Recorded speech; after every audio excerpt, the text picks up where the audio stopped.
এই যে আজকে আমরা নদীর পাড়ে দুই বাইরে মিলা ইফতার পার্টি দিতেছি। আহা শান্তি।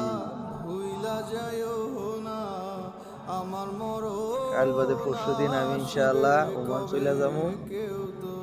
আজকে কোনো বাইরে নদীর পাড়ে আইছি ইফতার করার জন্য। এই যে আমার বাইরে ইফতারি বানাইতেছে।